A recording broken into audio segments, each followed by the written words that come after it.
Сегодня было очень интересное мероприятие. Оно было необычно тем, это у нас вечер памяти. Вечер памяти. И в то же самое время анализ. Чтобы раскрыть полностью личность человека, который 20 лет от нас ушел. Он мой отец, значит, мы его очень любили, он нам был очень близок, дорог, как все отцы. Но помимо всего этого, хотелось бы сегодня еще, значит, рассказать, что он был не совсем обычным ординарным человеком.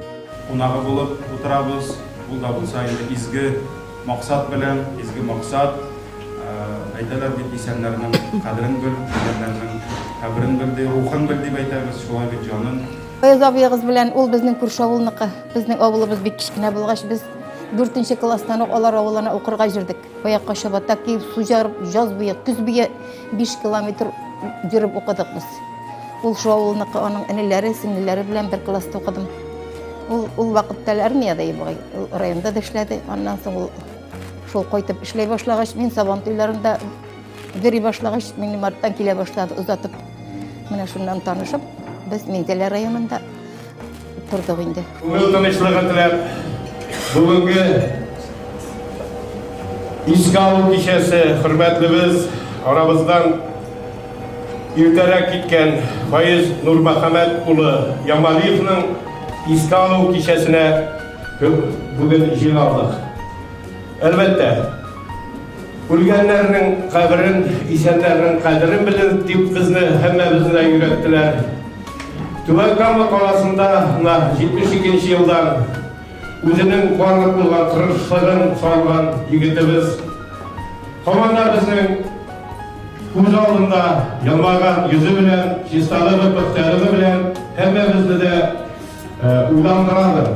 Менә без Камил Хабирович белән мен Валиев Илгизганевич бүген бик күңелле вакыйга буенча Сулейман кафесына килдек. Бу әле шәһәрдә бик сирәк очрый торган нәрсә. Фаяз Ямалиевны искә алып, аның балалары Мәскәүдән, Чаллыдан кайтканнар. Алар безне шушы Сулейман кафесына чакырып алдылар. Бу бик күңелле һәм күңелгә ятышлы чара инде дә. Кеше бу дөньяга килә бәхет ясарга, бәхет төзергә, бәхет эзләргә. Менә шундыйларның берсе безнең хөрмәтлебез Фаяз Нурмөхәммәтович иде. Сез минем белән килешәсездер. Кайда барма, кайда йөрмә. Бу егет һәр вакытта да үзенең ниндидер бер ягы белән безнең Байкадырны түлегән Карелов каршаса, икенче ягы белән генералларны ташкан бу егет бер кешене дә битараф калдырмаган үзенең яшәве белән, тормышы белән, үзенең күз карашлары белән. Габит Габдрахман улы Сиддиков дигән кеше булам. Фаяз абый белән без бик күптән аралашып яшәдек. Авыл хуҗалыгы институтында, агрономия факультетында бергә укып, дипломнарны бергә алдык. Аннан калган алга тагып тормышыбызда Минзәлә районында яшәдек без һәм шунда бергәләп авыл хуҗалыгында эшләдек. Ул озак кына еллар колхоз председателе булып эшләде, бик уңышлы гына эшләрне башкарып. Аның турында бүген һәммәбездә әлбәттә барыгызга да сүз биреп бетермәбез. Якыннарына, аның белән аралашканнарга мин сүзне бирәмен. Уважаемый Фаяз Нурмөхәммәтович, мы работали параллельно. Он занимался сферой бытового обслуживания. Я работал в сфере образования, затем в городском комитете КПСС. Вот здесь, работая инструктором горкома партии, потом председателем партийной комиссии, я узнал его как руководителя, как человека, который возглавлял очень обширный, большой участок работы и отвечал за сферу быта нашего города.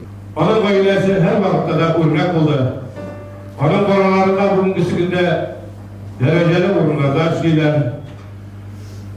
Рөстәм Фәйзович Мәскәүдә үзенең төзелеш бригадасы белән һәм үзенең оештыру таланты белән дан казанды. Bütün татарларны берләштергән, штаб дигән бик матур оешма оештырып җибәргән. Мені барығызда білесіз енді, мен Исмагилов Гамер Гарифұлы, главный врач 3-й гор больницы.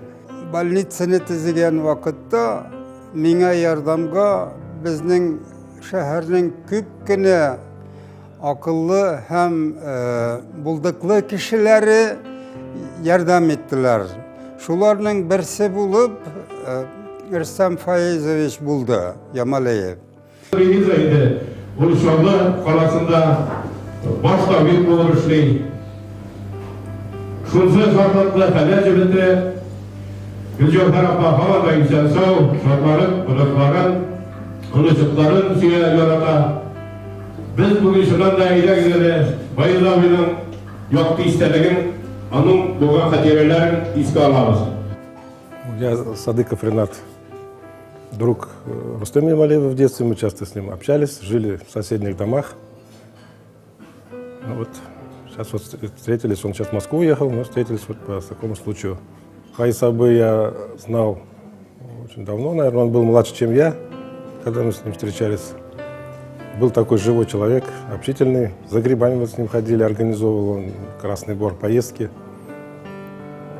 В огороде там часто были у Рустема, он постоянно у него там то уха, то такой был человек, очень такой живой, общительный.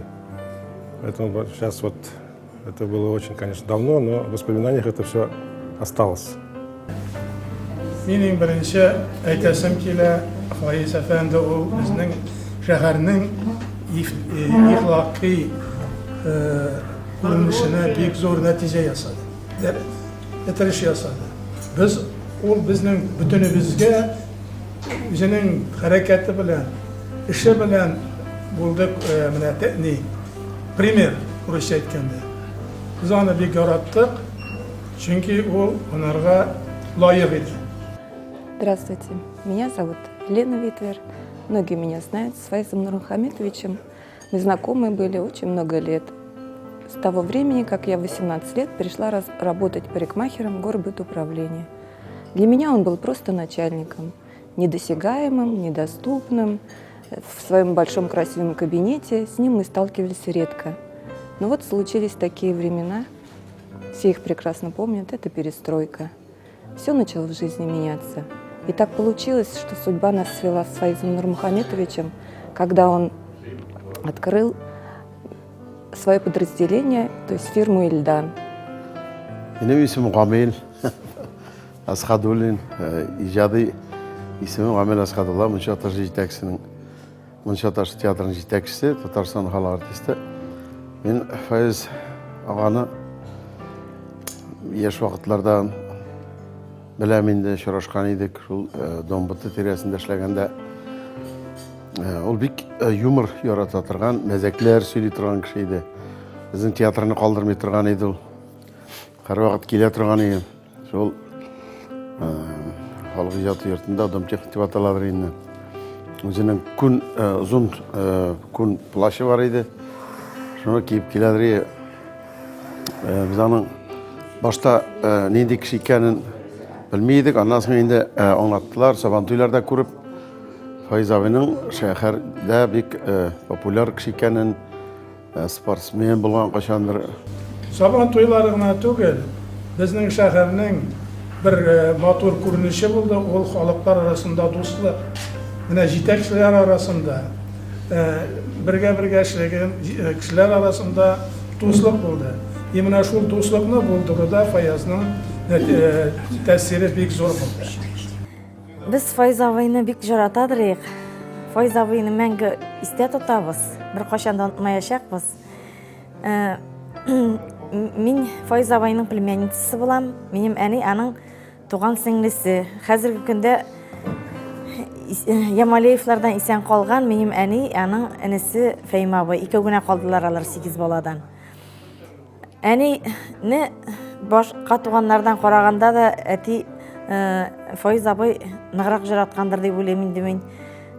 Яки Нижикамскида бергә булгангамы, безнең гаиләгә Фаиз абай терәк булды, безгә гомер буе булышты ул, без аңа бик нык рәхмәтле.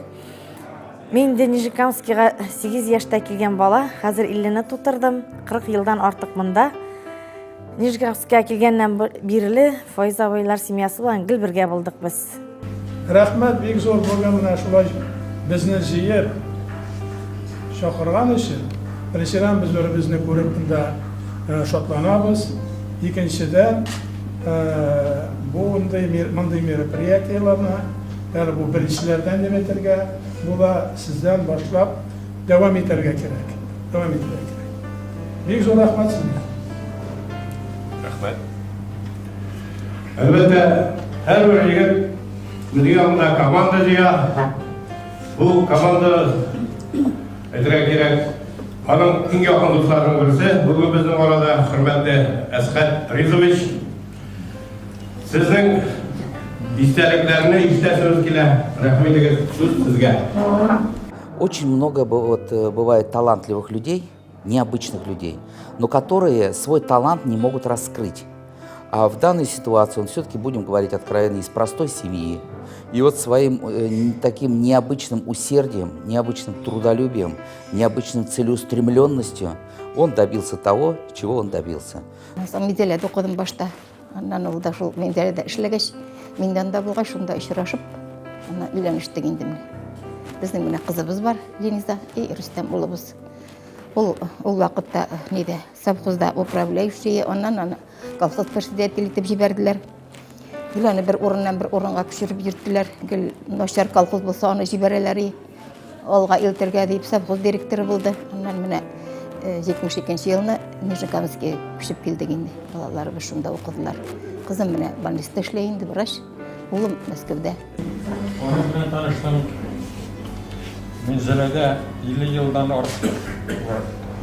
Бу как раз зур генә бер совхозның директоры булып эшли башлады. Ул совхоз яңа совхоз иде. Маны восстановить итәргә кирәк иде. Ул вакытта ауыр иде, конечно, юллар юк.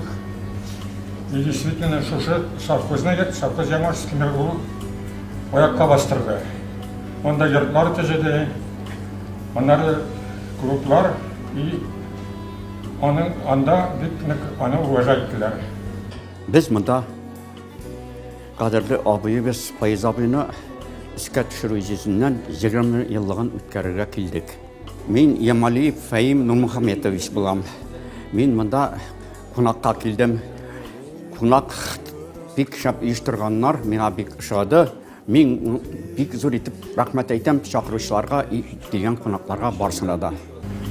Шуннан соң действительно без аны белән бик якын дуслар идек. Монда бергә монда Нижекамскига күчәргә туры килде. Ул да күчте, мин дә күчтем. Без почти гомер буенча аның теге якка иткәнче biz her künne anı bilen dostlaşıp, şıraşıp yürüdürük. Biz barımızda 8 balayık bir enige. Min Fayız abayının singlisi bulam. Fayız abay bilen gil birge buldu. O beni bik yarattı. Gil birge, işke de gil meni oladır iyi. Birge yürüdük. Allah'ın rahmetinde bulsun. O ya Rabbi şu hatli eybeti Fayız abayımız. Bir yaxşı kişi bu, demişti. Onun özünün dostları kişi için yaxşılık işleri bana bütün işe onarda tartılaydı. Ben nerse eteyim. Onu biz yaş gençler, действительно yaşarak çakta tuttu. Ben onu yuvaltıdan, biz dostlar onu başta yuvalttık. Hazır da biz onun turunda iske alabız. Bizim dostuna. Şarafkan sayın dostlar bilen onun turunda her vakit elbet sizler sizler oturabız. Nerse itirak gerek. Şu manda biz onu unutmayız. Dostlar bütünümüzde yıldan sayın her vakit onun turunda yaxşı oturuna vesiliyiz. Onun manda büyük elbet yaşadı. Tabii ömürge var. Gitgeçte onlarga yaxşılık, jеңілдік тілеймін. Biz ona komandasagına uzak. Ямалиевнің әтисін де мен біләдірейім. Совет заманында бик булдыклы кеше һәм сүзге ыстадыр, кісәгә кермидер һәм кирәк вакытында анекдотларны да кыстырып җибәрә торган кеше иде. Минем исемдә берничә аның анекдоты, миңа аны Куддусов белән Мансур Мингалевич сөйләделәр, бик мактап, авызларını суы кырып мактыйлар иде. Ул Ямалиевны Рустам Фаиз Нуретдиновичны. Каждый человек старается оставить после себя интересные дела. Ну, если посмотреть здание Домбыта, как памятник стоит в середине нашего города. Вот люди, которые продолжатели этого, который начал Фаиз Нурмахметович, Александр Константинович, наверное, тоже поделится хорошим, приятным впечатлением. Уважаемые родственники, друзья, знакомые Фаиза Нурмахметовича, сегодня мне бы хотелось обратить ваше внимание на один такой очень важный, значимый момент, что мы всегда говорим о его очень хороших качествах, как верного товарища, друга, семьянина, но мало говорим о том, каким он был руководителем и его роль в истории нашего города. У нас в городе к 50-летию вышли две книги «Знали, город будет» и «50-летие Нижнекамска». Очень мало, я считаю, там отражено внимание становлению отрасли службы быта. Хотя она играет очень большое значение в жизни любого населенного пункта, в частной жизни каждого из нас. Вот мы говорим о том, что химкомбинат, мы говорим шинный завод, мы говорим ТЭЦ, мы говорим торговля, но служба быта – это неотъемлемая часть нашей жизни и жизни 50-летней жизни тоже нашего города. А кто стоял у истоков развития этой отрасли? Кто был ее непосредственным участником и создателем? Именно Фаиз Нурмахметович. Вот по прошествии лет, листая сегодня эти книги, общаясь между собой с своими коллегами, мы как бы второй раз посмотрим, насколько велико значение каждого человека, в том числе и его, в том, что наш город живет, существует, и что было создано им и при его участии. Мы говорим сегодня о Дом быта, он стоит без хозяина. Мы говорили о фабрике химчистки, но на ее месте уже какие-то офисы. Мы говорили о фабрике ремонта пошива одежды, от нее остались одни ателье. Фабрика трикотажная, но от нее тоже один маленький клочок. В свое время, когда работал он это создавал. Там были самостоятельные структурные подразделения, директора, коллективы огромные. Вот при его непосредственном участии. Вот мне бы хотелось, чтобы мы всегда тоже об этом помнили. Мы вспоминаем сегодня советское время уже с ностальгией, а он был как раз строителем вот в это время целой отрасли. Пусть в масштабах нашего города, нашего Нижнекамского муниципального района, но служба быта работала и в городе, и в районе, и работала очень успешно. Мы почему так сегодня об этом говорим? Потому что вот я, когда приехал в этот город, я не был с ним знаком, потому что я был в сфере образования, в училище, потом горком партии, инструктором, председателем партийной комиссии. Вот когда уже в горком перешел, я узнал его как руководителя. Его действительно деловые качества были на очень высоком уровне. Он умел работать с людьми, он умел работать с руководителями своего уровня, умел работать с горкомом, с горосполкомом, райисполкомом, умел работать с министерством и непосредственно с министром, потому что это были материальные блага, которые должны были идти в город для того, чтобы получать здесь дальнейшее развитие. И этот человек, вот как руководитель, способствовал как раз и стоял у истоков формирования этой отрасли и создания всех тех предприятий, которые были созданы в нашем городе, как я говорил уже, фабрики, заводы и так далее. И никогда бы не подумал, что и судьба меня может с ним как-то более тесно свести, но так получилось, когда он ушел с должности начальника управления бытового обслуживания, пришел на его место другой человек, который не смог более года проработать там. После этого пришлось уже, меня назначили туда работать, я возглавлял эту службу целых 5 лет. После меня Ситик Ибрагим Рахманович 13 лет.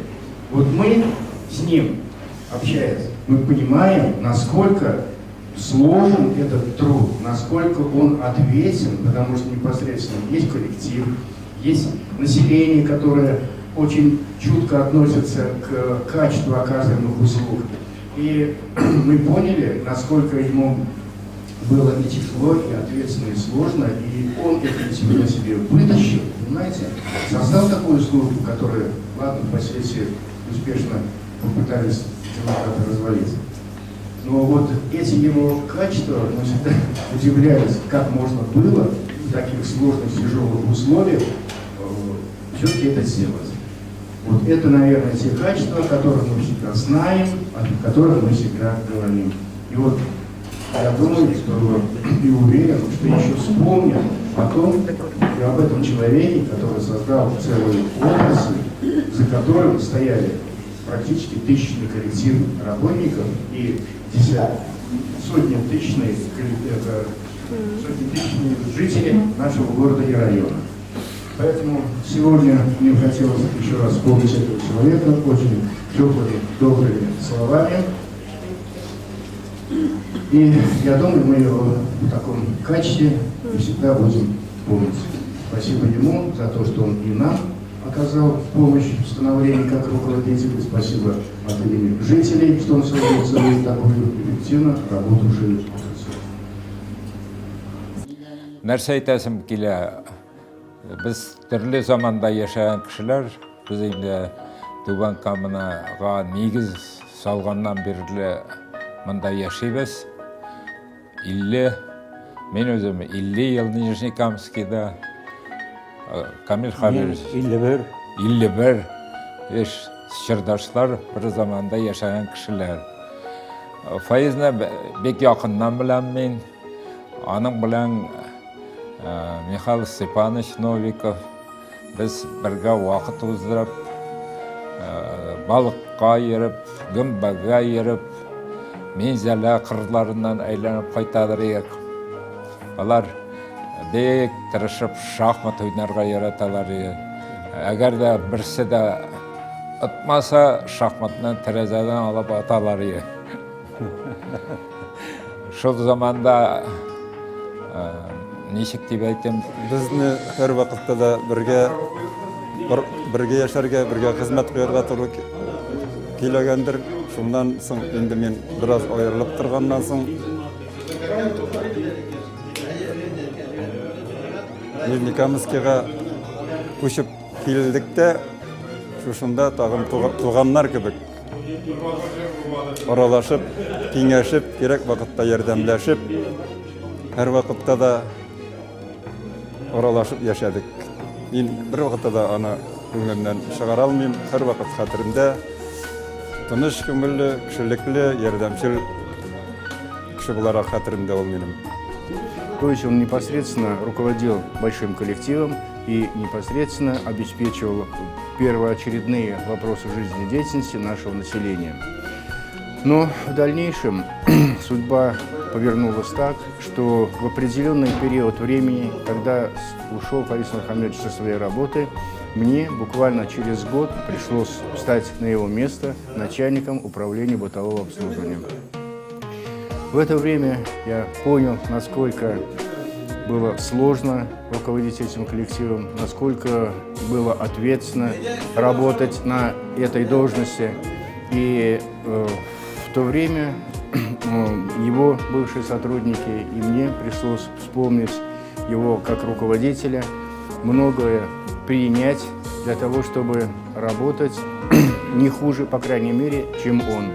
Его огромный большой опыт руководства бытовым обслуживанием в нескольких районах нашей республики сыграл и большую роль в становлении службы быта в нашем городе, в нашем Нижнекамском муниципальном районе. Табиғат бергендер мына шундай уңайлыклы булганлыкны мен ничектер Минжала районунан бик уйлыйдым. Минжала дигән җитди үзенең тормыш автобиографиясын үзенең туган авылында башлангыч мәктәпне тәмамлап, аннан соң Красный Бор 10 еллыгын уңышлыгына тәмамлаган бу егет моны беренче секретарь күреп ала. Тырыш уңган спортсмен егет bütün яктан да килгән һәм үзе янына эшкә үзенә чакыра ярдәмгә. Армия сафларыннан 3 ел хезмәт итеп кайткач, файдалый ул Казандагы колхоз председательләре мәктәбе, ул вакытта мәктәп дип аталган, шунда укырга җибәрәләр. 28 яшендә уйлап карагыз, 28 яшендә файдалый Татарстандагы иң яшь председательләрнең берсе була. Ну, а так, в общем-то, мы больше с сыном общались, а Фаиз Абы с моим отцом общался. Поэтому так бы вот пересекались часто. Некоторые праздники бывали, как бы вместе отмечали. Ну, вот такие у нас были встречи. Мы его помним, его отличные деловые качества, человеческие качества, и он всегда являлся в этом смысле для нас большим примером для всех руководителей, которые его окружали. Күбрәк эштә булды. Өйдә ул бик булмады. И эшенә бик булышты дип әйтә алмыйм. Балалар карарга да булышты дип әйтә алмыйм. Но балаларга игътибарсыз булмады. Окуларына ни тәдриинде карайдыр, әйбәт укысыннар дип. Читтән торып, Казан Силфат институтын тамамлагач, егетебезнең эшләре тагын да алга китә, һәм ул күрсәтү селекцияның иң көчле Татарстан совхозында директор булып эшли. Менә шуннан соң инде егетне 72 елда Таман җилләре Түбән Камага алып килә. Калган тормышын монда аның якын дуслары дәвам итәрләр. Иргалиев С девочками создали 2 частных парикмахерских под руководством Фаиза Нурмухаметовича. И вот с тех пор, с 1989 года, мы стали уже тесно-тесно общаться. Чем больше я узнавала его, тем больше этот человек казался мне открытым, доступным. Это просто был такой аксакал, старший друг и советчик. Всегда в трудную минуту выслушает, даст дельный совет. Тормышта бик күп сорашулар була, бик күп дуслар була.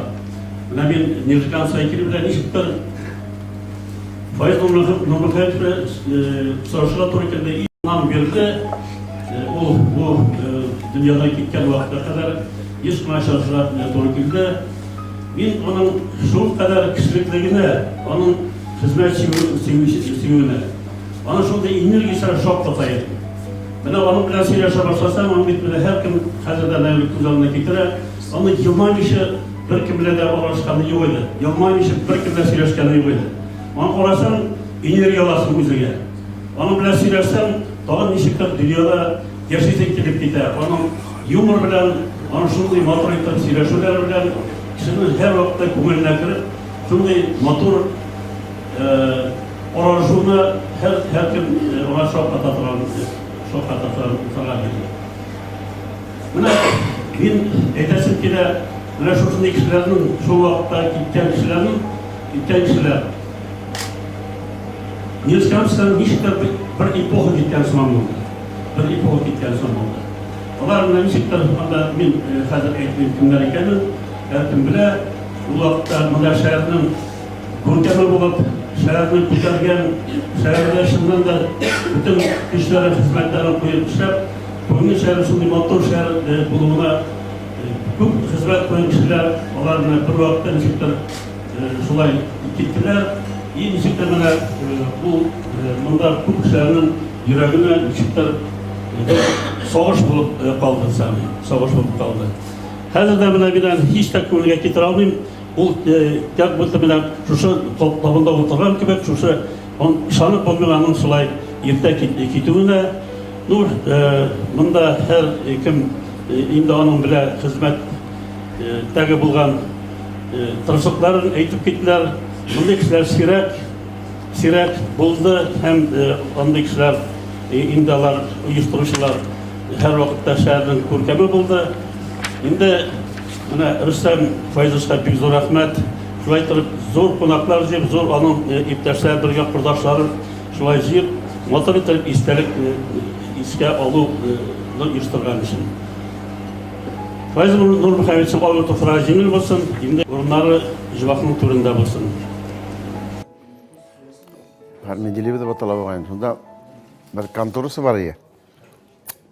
Менә шул конторга килә торган емел. Менә шалтыратта да киләле менә бер мәзәгем бар. Безнең авыл турында бер мәзәк дип, шул мәзәкләрне сөйлидер. Мин уйлаганым ул какой-то бер зур авылда үскәндер дип. Оказывается, ул 30 йортлы бәләкән орман эчендәге авылда үскән икән.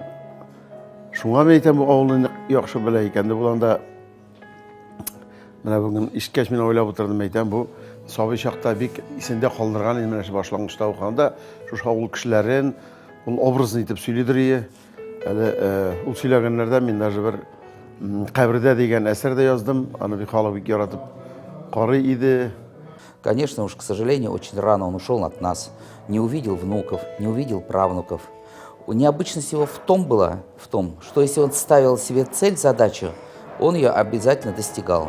Ему понравилась игра в шахматы. Очень сложная игра.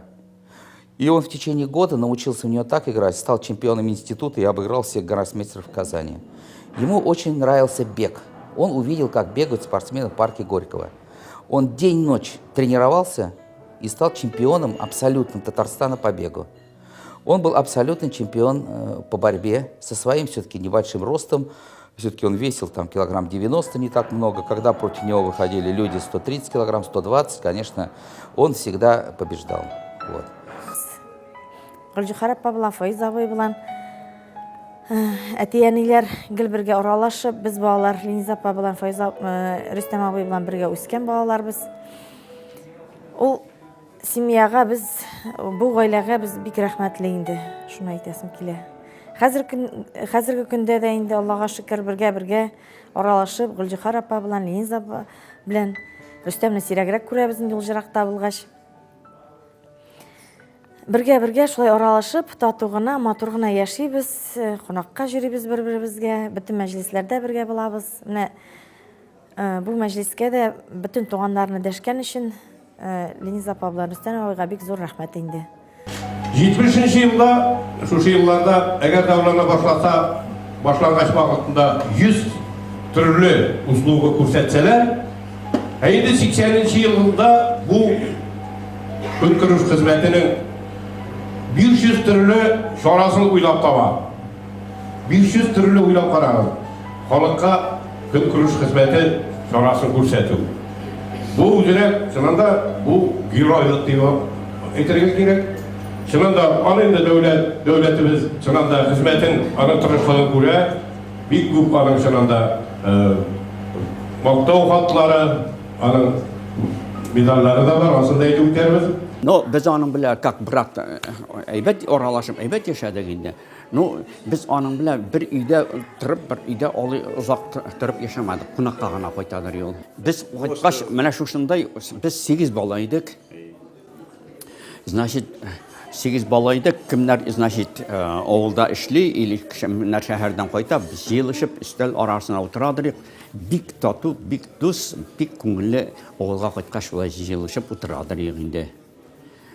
Biz bir-birimiz bilan bir qachonda ошаланышмадык, талашмадык, бик якын аралашып яшәдек.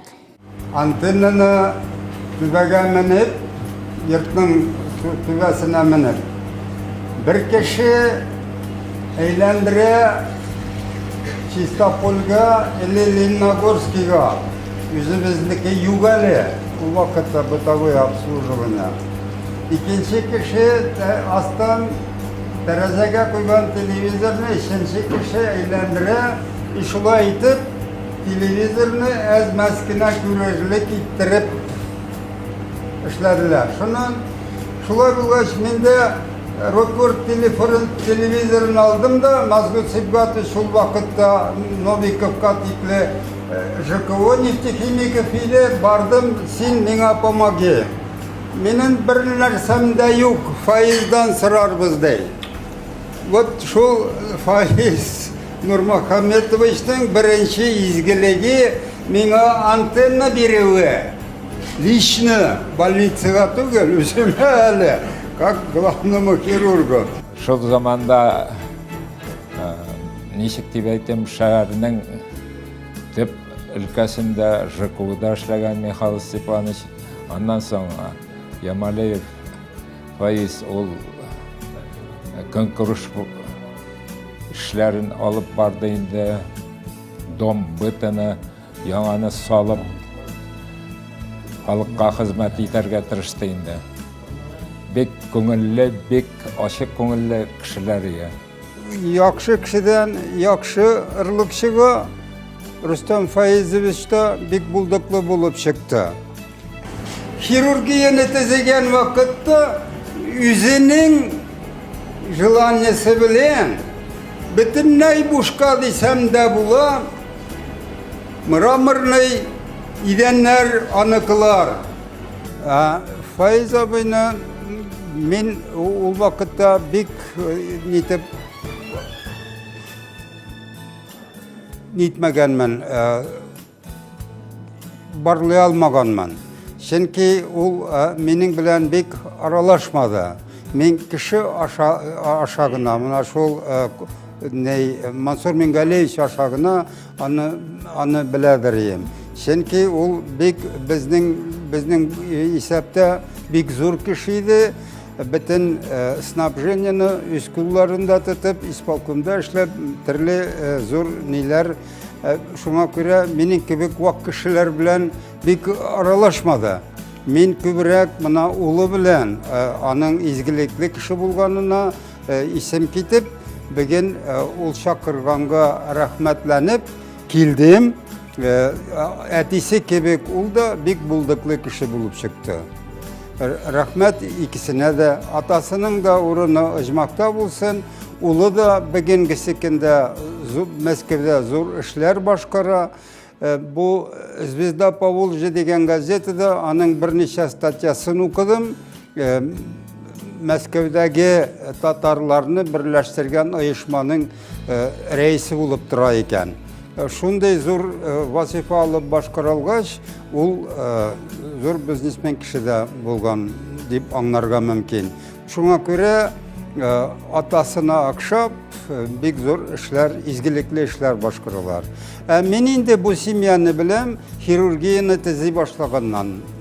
Алар миңа активно үзләренчә ярдәм иттеләр. Икесе дә Алла кешеләре, икесе дә изге юлда булдылар. Инде әтисе ыжмакта булсын. Рәхмәт сезгә. Исәнмесез барыгызга килгән кунаклар. Мин бик зур шатман, минем якын абыемны искә алып, зурлап, шушы мәҗлескә килүегезгә барыгызга да бик зур рәхмәт. Менә монда чыгып сөйләүчеләр булды. Минем абыйны, безнең абыйны, менә аның сеңлесе монда тора, шулай итеп зурлап, мактап, горурлап искә алуыгыз өчен ул сөйләүчеләргә барсына да рәхмәт. Әле без монда килгәндә кичкенә генә ик, менә хәзер үсеп киткәндәй булдым. Бу русча әйткәндә способность була. Аның яшьтән үк шундый сразу билгеле иде, способный, шундый талантлы и организаторская способность аның лектән үк сизеләдер инде. Аны бик тиз аңлап алдылар, аны көне буе монда кич буе мактадылар, что анда уже природный дар, талант бар иде. И шуның буенча ул алга да китте. Шәймиев белән бик дус иде ул. Шәймиев Татарстанның беренче президенты. Алар икесе дә башта Мизәләр районында Фаизовай председатель колхозы булып Аю авылында эшләде. Шәймиев Мизәләдә сельхозтехника начальнигы. Алар бик тиз, аннан гел Шәймиев белән бергә яшәделәр инде алар үлгәнче Файз абый анда гел барып аралашып йөрде инде. Менә бүген аңладым аны чыннан да ул эшләгән, аның белән бергә эшләгән кешеләр шушылай аны зурлаганнар икән. Бу безнең Ямалиевлар нәселенә бик зур куаныч. Менә без аның сеңлесе, мин аның энесе ишебезгә шатлык сыймый шушылай зурлавыбыз өчен. Монда бу мәҗлесне оештыручы аның улы, бердән-бер аның кызы монда, аның тормыш иптәше анда, аларның içine şatlığa sığmay торгандыр. Бу кадәр зур шатлыкка. Жоқ, алай авырлык жашамадык туры, җиребез булды һәр вакытта да. Аннан соң эшләгән акчасын алып кайтты дияргә була инде. Семьяны өчен кайгыртты, балалар өчен кайгыртты. Алай бик начар кеше булды дип әйтә алмыйм. Ише белән шөгыльләнмәде. Мин әле монда. Ленизаның белән бергә эшлиләр җегетебез. Шулай яшәдек инде, алай зарланырлык әллә нәрсәм юк. Балаларым хәзер бик әйбәт, Аллага шөкер, бик карыйлар. Кызым белән без бер өйдә торабыз, фатирларыбыз гына аеры. Аның ана 2 кызы бар, берсенең инде 2 баласы бар, икенчесенең менә малай укый инде. Аларым да бик әйбәт яшиләр. Шуның өчен аны зурлап килүегезгә тагын бер кабатта әйтә. Менә мондай кешеләр күбрәк булсын инде. Шушындай күренекле кешеләрне яшьләргә киләчәк буынга менә шулай итеп таратырга иде. Алар билеп эшләсеннәр иде. Менә оештыручыларга барыгызга да, аны зурлап сөйләүчеләргә, котлаучыларга барыгызга да бик зур рәхмәт. Гел кайтадыр, кайткан сайын мин тормышка чыккачтын, авылга шунда барадыр. Сине сагындым, сеңлем. Күрәсе килде, шуңа килдек без дип, килә торган ие, саклауга, авылга. Хәзер дә бик сагынам мин аны, бик яраттым үзендә, ул да мине бик яратты. Без 8 бала булсак да, bir әнигә бик әйбәт иттереп үстерде. Барыбызны да әнигә рәхмәт булсын. Сүзне Юсуп хәзрәтнең үзенә бирәбез.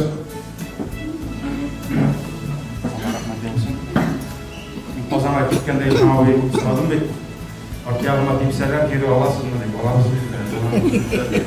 Сөйләшеп киттем алар. Аузу биллаһи минәш шәйтанир раҗим. Бисмиллаһир рахманир рахим. Алхамдулиллаһи раббил аламин ва салату ва салам аля расулиллаһи Мухаммадин ва аля алихи ва сахбихи әҗмәгин. Барчаларыбызны да юктан бар кылып, безне үзенең күпме генә санасак та, санап бетерә алмаслык, күпме генә сөйләсәк тә, сөйләп белеп бетерә алмаслык хөрмәтләрендә, киң нигъмәтләрендә яшәтүче бердән-бер Раббыбыз, бердән-бер хак илаһыбыз Аллаһ Тәгаләгә мең шөкерләребез булсын. Тырышып эшләде ул эшләргә тырышты, үзенә сүз китерергә тырышмады. Ул һәр вакыт эшен алданып барырга тырышты. Теге хурлауларын яратмады. Ул аңа хурларга ирек бирмәде дигән. Юк, арттан итүче саны кешесе юк иде бит. Әтиләр аларның сугыш түлгән 1-нче елдан алар 8 бала калганнар. Иң олысы 28-нче елгысы, иң кичесе 40, 12 ел эчендә 8 бала.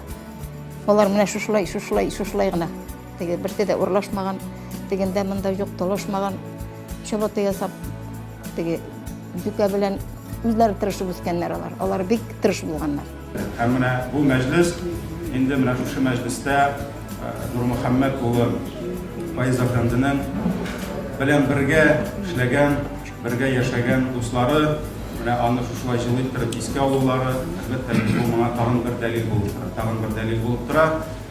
Аллаһ Субханаһу ва Тәгалә иншалла инде аңа Файз әфәндегә менә безнең белән исән-сау булып, безнең белән утырып, шушында үзенең дусларын, якыннарын, балаларын күреп, бергәләп безнең белән бергә чәй ичеп, ризыкланып, ял итеп утыру шатлыгын менә аңа каберләрендә бүләк итсә иде. Алар бер вакытта да байлык артыннан кулмадылар. Шул замандашлар белән бик күңелле яшәдек инде без. Менә шуңа күрә кеше вафат булганнан соң аның тормышы дәвам итә. Зуррак дөньяда, кабер тормышында һәм без аны онытырга тиеш түгел. Һәм аңа булган иң зур бүләгебез әлбәттә безнең дугабыз булырга тиеш. Дугабыз аларның рухларын без онытырга тиеш түгел. Ул инде Нурмөхәммәт улы Фаиз буламы. Ул безнең һәрберебездән дога өмет итүче арвахлар буламы. Менә без аларның рухларын онытырга тиеш түгел. Мы очень на самом деле любили бабайчика. Он обладал непререкаемым авторитетом в нашей семье. Его слово – это закон. Нәрсә чәчсәм, шуны урырсың дигән халык, иншалла, Аллаһның рәхмәте белән, менә без бүген арвахларны онытмыйча, аларга дуа кылып торган өчен, Аллаһ Тәгалә безгә дә кашанда булса безнең дә кирип ятасы бар тар каберләргә. Безгә дә шушы балаларыбызның, оныкларыбызның дуасын җибәреп торса иде иншалла. Тәмле ризыкларның ул барсын да алай ашады, ризыкны нитмәде, разбирать итмәде. Ул гречневый кашаны бик яратадыр, бәлеш яратадыр. Аннары токмаш җәйп пешергән ашны бик яратадыр татар ашларын. Нәрсәсен инде. Ул ризыкны ашады инде барсында. Ашады. Пешкән бәрәңген дә бик яратты, мишкә дә салады. Яратты алай ризыкны. Менә монда шәһәрнең бик күрәм хөрмәтле кешеләре, аксакаллар монда, акъяулык бабыстайлар монда, яшьләр үрнәк алып торалар алардан. Киләчәктә дә Алла бирсә инде матур итеп тормыш итәргә Аллаһ насыйп итсен иншалла. Ярый, Кур'ан укып дуа кылабыз. Каждое утро, в субботу, в 6-7 утра мы должны были стоять около дома, чтобы ехать на дачу. Еще я помню, что мы с бабайчиком всегда играли в прятки. Правда, он прятался все время в одном и том же месте за дверью. Вот. Еще я помню, что у него был синий костюм спортивный, и когда он обнимал меня при виде, он очень крепко, сильно прижимал к себе. А еще, когда рядом находились его друзья, он все время меня при них спрашивал, а какой у тебя бабай? У тебя бабай? И я говорила, вот такой. А у других? А у других, говорит, какие бабай? Он говорит, вот такие. Еще плюнуть надо было. Мы его очень-очень сильно любили. بسم الله الرحمن الرحيم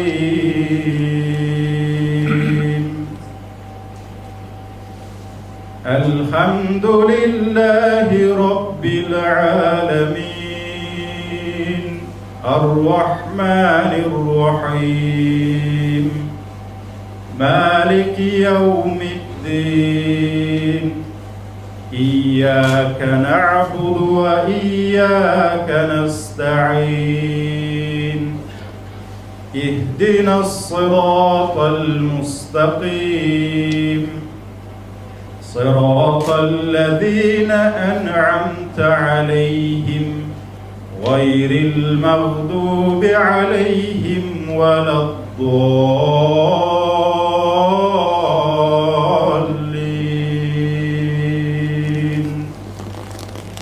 Ya Rabbim bizden du'a ümit ituşu.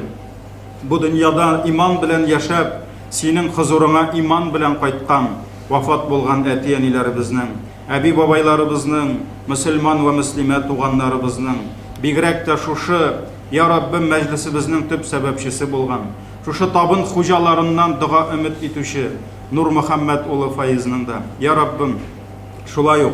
Şuşu tabın hucalarından du'a ümit itken, başka arvahlarının da, Ya Rabbim abi babaylarının, tuğan tumaşalarının da bəndeşilik bilen kılgan hataların keçirsen idi. Dualarımızı kabul eyle. Kileşekte de birge bulup, Ya Rabbim bir gayle bulup, birbirimizni yaratıp, hürmet etip, birbirimizge yardım etip yaşavlarını nasip eylesen idi. Amin. Bi rahmetike ya erhamar rahim. Allah Teala kabul etsin. Он всегда побеждал. Вот. Поэтому он был непревзойденный тамада, юморист, ведущий мероприятий. Так как он плясал национальные наши, ведь у нас очень красивые татарские танцы. Если их правильно, если их красиво плясать. Вот как плясал. Я в жизни не встречал человека, что более, значит, красивее плясал его татарские танцы. Поэтому в любой отрасли, чем он ни занимался, он всегда достигал верхней точки, так сказать, совершенства. Фаиз Нурмөхәммәтовичны мені ұната алмаймын. Мен партияның шәһәр комитетында парткомиссия рәисе болып эшләгән чагырда беренче көнне үк килеп мені Камил Хәбирович, синнән дә булдыклы кеше юк бу хезмәтне алып барырга дип. Киянегә мәйтәм Фаиз Нурмөхәммәтович, сезгә бик зур рәхмәт. мен сіздің сөздеріңізді акларга тырышырмын деп, менә шулай мин аны искә төшерәм. Безгә әле әйтеп үттеләр, спорт белән дә шөгыльләнәдер иде. Мин аның әле хәзер дә күз алдымда диплом алганның чыгарылыш кичәсендә хәзер дә алдыйны күргәнем, чагыштырганда шундый матур итеп халыгыбыз алдына чыгып биеп киттерде. Шундый менә бер яктан да булган кешеләр. Аннан соң әле без үзе бер дару кебек булды, менә җиңеләеп кителде. Шул чордагы аралашкан кешеләр белән бүгенге күрешү үзе бер тарих, үзе бер шундый дару булды үзем өчен дә. Башкаларда да шулай дип уйлыйм. Күрешәбез, кочаклашып алабыз, беребез хәл сорашабыз, хәл белешәбез. Менә бу бик кирәкле чират булды бу ягы белән дә. Урыны җимакта булсын. Шулай итеп балалары, алган балаларына рәхмәт. Һәрберсе бик тату яшиләр, тырышып эшлиләр. Әти-әниләренә карата бик хөрмәтле яшиләр. Тәрбия бирелгән аларга әтисеннән, әнисеннән аларга бик зур рәхмәт.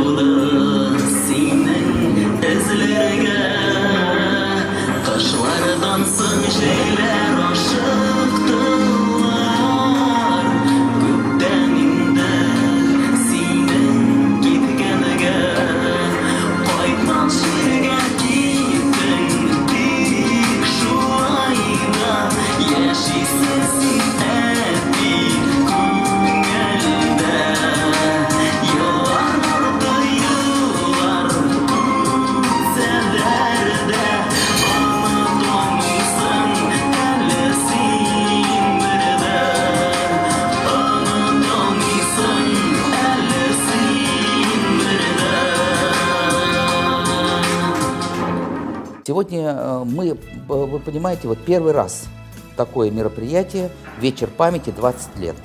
Обычно бывает 40 дней, обычно бывает 1 год вечер.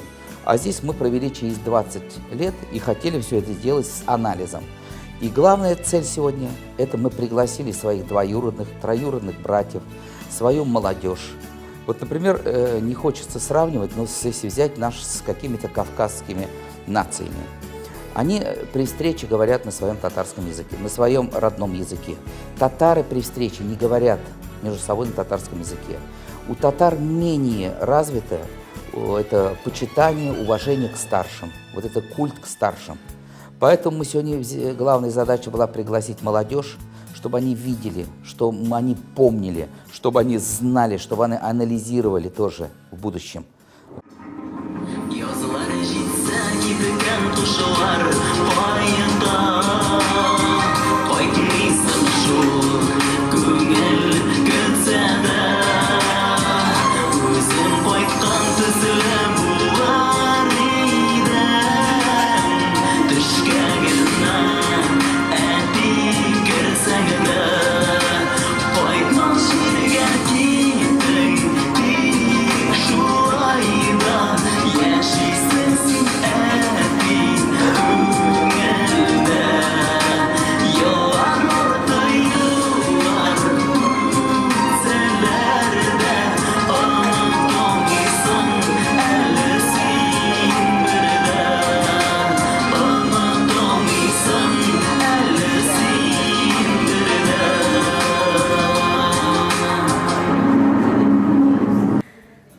Biz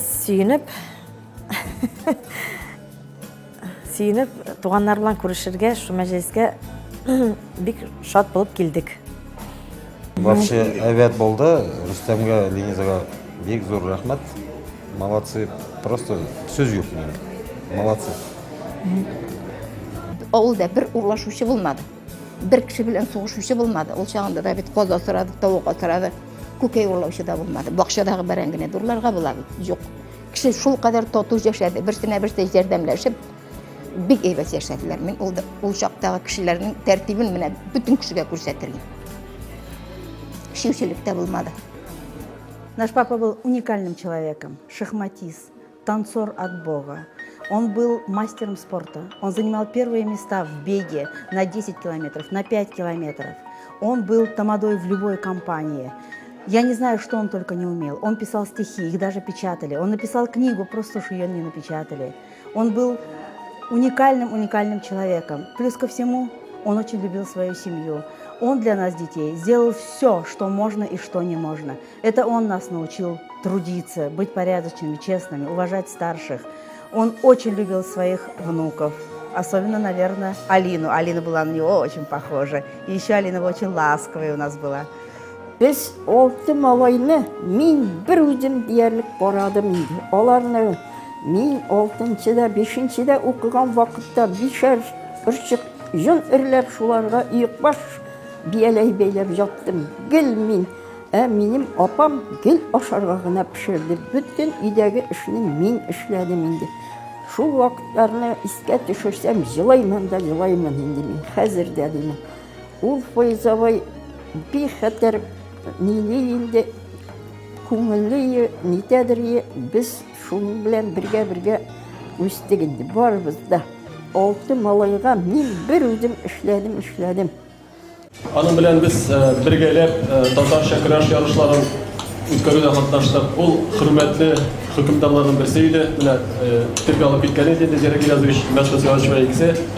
Менә бүгенге дә güzel тора. Ак күлмәк акчалар белән сыра алып Илегрәк бит авыл сабантайларында ниндидер бәхәсле мизгел туса көрәштә сорый торганнар иде. Халыклар ризамы дип. Монда инде безнең халыктан сорасы булмады, чөнки ике аксакал, көрәш аксакалы шунда безнең арада булдылар. Гел шулар гадәттә соңгы сүзне алар әйтә иде. Булдымы, булмадымы? Кайсы кешеләр, кайсы җиңде? Аның белән Илгизгәне әйтеп китте. Шахмат уйнарга яраталар иде. Алар Михаил Степановичның бүлмәсендә мин дә килгәләп китәдер идем. Анда минем уйнарга сәләтем бик зур түгел иде. Шул вакытта барыбер ничектер бер-беребезне хөрмәт итеп яшәргә туры килде. Берничә мәзәкләрен, өйләрен мин аның истә калдырдым. Шуңа күрә урын оҗмакта булсын. Менә Ходай Тәгаләнең балаларына да шундый киң күңеллелек, зур йөрәклек биргән. Менә Лениза Файзаны белән дә без бик дуслар, тоже бик юмор ярата. Рөстәм Файзович белән дә без Мәскәүләргә баргач безне каршы ала, үзенең өенә алып кирип кундыра, ашата, эчертә. Менә чын татар балалар үстергән, татар җанлыклы, чынлап та шушы Түбән Камада үскән җегетләр, кызлар менә шушы кешеләр аркасында менә безнең ничектер татарлыкны сакларга өйрәткән шәһәр бу. Менә җидегә чишмәләр, мунча ташлары, зур-зур концертлар, Наил Нуртдиновлар барысы да менә безнең шәһәрдә, безнең күңелдә калды.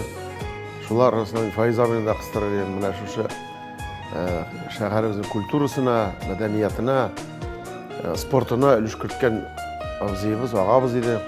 Урын җимакта булсын, каберләре киң булсын. Аның балаларына да, оныкларына да Ходай Тәгалә аңа биреп бетермәгән гомерне яшәргә бирсен иде. Менә чакыруыгыз өчен рәхмәт. Бunda илектән инде бергә эшләгән редакция шәватларда күргән, танышкан, бергәләп аралашкан Рөстәм Фәйзович белән бик күп кешеләрне күрергә насыйп булды. Алга таба да бергәләп шулай бер-беребезне онытмыйча, инде арабыздан киткән кешеләрне менә кызганыч бер көнә мәңгелек түгел. Кеше аның турында башкалар хәтерләгәндә, башкалар хәтерендә яшәгәндә әле исән дип әйтәләр. Шулай булгач безгә заманында арабыздагы хөрмәтле, кадерле достыбыз белән бергә аралашкан кеше Рөстәм Фәйз Нурмөхәммәтович турындагы шушы якты истәлекне саклап, аралашып йөргәсен. Барыгызга да саулык, сәламәтлек, узун гомер. Рәхмәт. 20 лет. Я думаю, что он был бы религиозным человеком, потому что у него отец был мулла, шакир, да? И все родственники, значит, проповедуют ислам и верующие люди. У нас мама верующие люди. И вот мы тоже хотели сегодня мероприятие провести именно в халяльном ресторане, именно с чтением, значит, Доги с приглашением Хазрата, чтобы это тоже в назидание для молодежи. Потому что молодежь, татарская молодежь, она должна быть религиозной. Только через религию, только через ислам человек понимает себя в жизни. Кто он, как он, зачем он. И вот сегодняшние вот эти вот 20 лет спустя, называется, да, оно тоже для молодежи, я думаю, мы надеемся на это, что послужит каким-то шагом к анализу, к уважению старших, к своим поступкам. Многие сегодня задумались, а как их будут помнить через 20 лет? Вот. Поэтому вот была такая задача. Мен ойлаған емен бір 15-20 кіші болар деп, мұнда бүтін шәһәрді, бүтін предприятияларының жетекшілерін жиған екен. Біріншіден Рүстем сеңа зор рахмат шақыруға. Мен пайызына нешік деп айтып, Михаил, как его? Да. Михаил Степанович білән бірге шырашадыр егі. Между прочим, шахмат ойнай башласалар, шахмат фигуралары тақтасы да тәрәзеден шығып кетеді егі. Алар тегі спорит етмейше, кім дұрыс ермады, кім нешік ерді, анда еңінші табылмайды. Екісі де тегіз ойнайлар. Андай достардан тағын ашайықын айтып кетер еді, алар уникальный кішілер еді.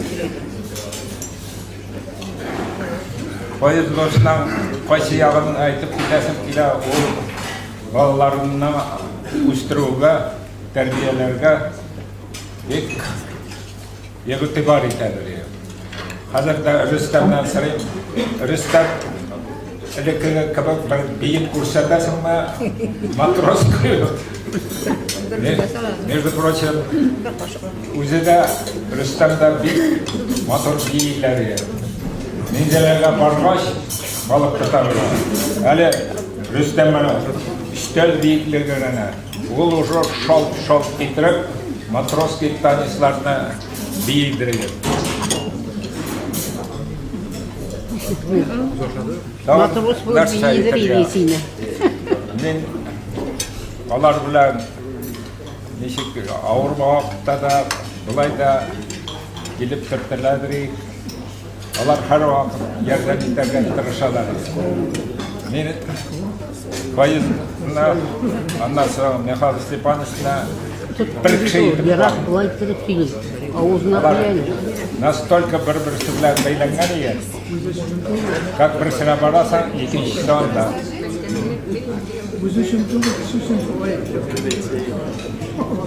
Мына бұл шәһәр бойынша бұл ұйыштырылған шырашу деп алам енді мен. Пайыз досына еске алу деп. Оны мен, честно говоря, бірінші тапқыр көрем, емында болуыма бек шат мен. Пайыз Рүстем сеңа, бүтін достарға бек зор рахмат, дағанда шырашырға насип қылсы. Рахмат. Рахмат yoqsin. Шынында, 500-ден артық халыққа қызмет көрсету, осы системаны тұрмысқа қойған шағында ойлап қарасақ, шынында көпі фантазия ішінен болған. Оны бет ойлап табырға керек, һәм шушы проекты тұрмысқа ашырға керек. Кадрларға хәзірлерге керек. Оларны мотор етуші, не зомбыға келгенде, анда фотографта, анда шешімін алғанlar, сонда бөлік тәбегелер, шушында шалғарына дегенler, шunda kurtlar, onu türlü yeterli bir takip yok. Her bakıda. Ondan sonra bir tane şunda o şehirde bir nice kombinat yetiştiriyorlar. Yeterli. Bu fabrikalarında. Şu fabrikalar zavodlarına varıp kırdı. Şu fabrikalar varıp kırdı. Oğulluğa da varıp kırdı. Naş şoklu sistemi Терапевтік қолықпаны шынында мұнды өзіне генералы деп айтарға керек. Шынында тирештерге керек, осы жияға керек. Шынында бұл өзі бір мотор документал фильм, әгерде оның тұрында түндір қалынса, мен осы шерге керек, çünkü бұл біздің шәһәріміздің тарихы. Аны бұйылларда ішлемесем, одан ең керекті біздің генералlarımız әкіргені ұлы жаға көшіп барарlar. Bu bizim şahitliklerimiz tarihte. Spor bollaşmanın yanında sənədilər var. Əlbəttə medeniyet yurtuna girip kirsən, əlbəttə bir türlü kişiler görüyor. Konsertına da, spektaklına da. Şurada indi vakıtını tamamlıyorlar. Ayıdalıyorlar. Her vaxtıda müşahtasında kurup gidedir. Çünkü bilem, bir bunlarga tutak kişi, şurada yetekçiydi. Hile örgetiş, uyuşturanlar örgetiş. Bizim arada müşahtasının Aksakalların birisi, yetekçisi, Tataristana Palmatisti Mamilat Hanımlar, ile onun isteliklerini sıralamayalım. Папа для меня был еще чем-то энергетической батарейкой. Он мне внушал уверенность, он меня учил жить. Он всегда мне говорил: у тебя получится, ты сможешь. И я шла вперед. Я ничего не боялась благодаря, наверное, ему. Я всегда знала, что за мной мой папа. Пусть попробует меня обидеть. Hayırlı kişi metrelerinden başta oturlar. Aygül'ün bağımızda. Ben bir oraya oturup Faiza insan olsa kadar 86 yaş oluruyum. İşte ona korkuyoruz. Kuzamlarda kipir olur. Şimdi şartlıklı yurkumuyla kısık söylüyorsun kişiydi. Mesela ben konuştum. O şartlarına kimden sayı kırık bizler özledik. Ana bana bizim oğullar şuraya dedikler. İnsan dedim ben. Ne fayda başlanan? Bizim oğullar şuraya. Şuraya söyleyip, benim bir kebrine yazıp söyleyip, ben de kızıkınaydım. Tabi de geleyim. Bunun faydalarıyla bunlar bir kızıklar var. Onun şu burada ve kambilen bitiri burada prekavcı servisi var yalan. Benim şahara var. Abi kimler de var. Söyle şu tutarız avullarında. Gidin de inanlar. Şapaşalar. Kimler serşi. Faydalar meydan. Benim diz kişinin meydan. Benim kulüp şu var. Kulüp bulmasın ya. Kulakta kuyan bırakıp mot demeydiğinde kuyan bırakıp kişi oturuyor. Gakın taşlarından hala darman bir kişi kuyan bırakıyor. Kısa bir korası bulsa Faiz abi, burada şapattı da ne var, biz kadavayı uyanıp geri geldi. Akıntılar, başka kırıya da var, yapsız sımarı sırtkede, şu motor başka gezip koydu. Savsiyem bir kez şapamayalıydı bana. Her bir bana tuttuğuna taraf toprağı, alıp ettim de, bugün ayda, sen buna ki paytaş bankalarda koy. Ne var da bankalarda koy? Yine bankalarda koy da, yani kime gelen? Maya projeler bunda biken, şimdi gerçi şöyle görüyorlar şu an. Sundaydı. İlham Şakirov kilidiydiler. Bizim de o yaşantıysa bunga sonra atışasın. İlham Şakirov'a, Elfir Ozanova, Ayradama, Ozanova, Şerefi'ye yaşayabildiğinde, unikana başlayacaklar. Beni de ki bayınları bu koyan bırakmaya, eyvallah. Hazret Bey'den, teknik yoldan akırıya çıkışlar kururlar. Motorayı gider ben gidemeyim buranına. Çıkıp 30 yıllık tekrar kurama bekliyor. Böyle hazır park teresine şirket tutunduğu olayı oldu. Ne yapayım? Ya ama bunu tıskıp niye biz oturttu? Hadi keyifli olay diyoruz biz. Kırganda iman sırki kırdım. Ya sizler değil de. Vardı şişirgen gerek gardırob pakiler. Burunu almıyoruz diye. Bundan sonra yarışsızlar gelindi. Görüşen yarar ansımızı bir zaman konuşular var ve İlham Şakirov kimle geldi? 40 beynelmiş kimle geldi? O kimle geldi şu? Hadi kırışıp yok, 2 saat cevap oldu. Bu bir saat giresinden. Kim bildiler şu ortalar başladı, bir de bizim bıraktı kim? Sen bitti beni durumda. Ama cevap var. Kolay taraftan başkan şey buyurup bakışımız kireye bitti. Kolay sıkım de Yararıydı İlham abi, kimlerde bir boyutuna bayıttı da batarya koydu. Kimsin demeydin, anladın. En şundan şu kapıyken bir temelde dursam, judo kasıyı gibi olur. Böyle ki inanamam. Bunlar da Шуны ул вакытта күп вакыт үткән, Файз абыйга киттем. Файз абыйга күрдем. Бүлек күрсәтте. Бeraber kılıyız. Bu buruk bindirge buruk ne demiyor. Bu bize banka da vermişti. Bana diye ki şahar buruklar çok değil. No, skora anda buruk buruk koydu. Anda da buruk. Bundan sonra anda da buruk. Lekmeden ya. Çok Faiz abinin konuşmakta olsun. Bindirgeyle. Bizim şahar naşuşu Tataristan'ın medeniyetin, sportun hamda naşuşu kompüterlerini ko'targan shahar ham Faiz abini shu e'longa solasi keladi. Janobda hozir kishi mazakda so'rashmaymiz janob. Ikki kishi bo'lgan olib kirgach tunaveradi mazakchilarga. Qo'yan jilg'anan boshqa mazak ko'ngilni ko'tarib etib yuboradi. Bizning ham haroqat o'zimizni muhtadalashalik muhtadalashlar bor, shunda kirib turadi. Shara kulib o'tirib bizga kirib rahmat aytishib o'tadi. Şuna bana bu pakali kişiler neyse olsa etemle de olsun sonra oturması yok. Rahatlar kulüp kişiler kulüp bu kadar oturuyor. Şuna rahmatli Rüstem. Sizge eliniz Faiz'ime. Şimdi Rüstem'in maktap bitmesiyle bizler kadar bir yerden ediyor. Mesela varsa şoltrada o zaman anın ştabı var. Şu ştabda ştabıyla bir yer oldu. Eğer özel bir şey mi yani? Sizge bu işkemler zor yüreklilik, şartlarlık, tabi bağlarınıza da düşsün. Emin gelecekte biz Faiz abinin başından unutmamız. Şimdi ben başta meselesiyle bugün şuna göre hele bir isker şuruk Faiz abinin kalbinde diye bir yazan yine bir sizge söylerim. Я думаю, что касается памятников, да, вот памятники – это наша с вами память, это и есть памятник, вот. В жизни ничего не бывает случайно. И вот у него была дружба с Табеевым. Вы знаете, первый старым обком у нас был. И вот эта дружба переросла потом ко мне. Я сейчас возглавляю это движение Табеева в Москве. И в результате при поддержке администрации нашей, значит, у нас есть улица Табеева в городе. И поэтому, значит, в этом получается, как в песне «Откуда все начиналось», а все начиналось с дружбы с Мензелинского района, моего отца и Табеева. Karakterin başında biləsiz, onda yanğılıq aşı bulmaz. Ama lakin her bir kişi ko'nglida u o'zunchalik bo'lib kelib kirgandir deb o'ylayman.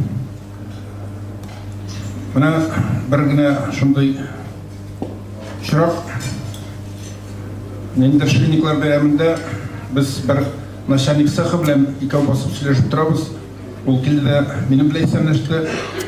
Tigi yigit u nashanik sahi edi, anga aytdi, "Ildiz esanmi?" dedi. Sen işler indi. Bana dey, sen de dey, benim bilgen yigitler işledi, seni dey, batırıp baktılar dey, evet şeysini de öteler dey. No, şundan bir orada istromel dizine gitti. İlse min bu kişini bilmem dey. O Faiz abla kişi bilen tanışıyor, kişi yanına gelip onun konuğuna kırıyor, bir saat durmadı.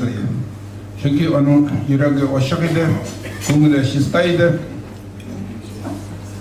Buni bizning shin birlashmasida onun bilan birga dombit oshirga to'g'ri keldi.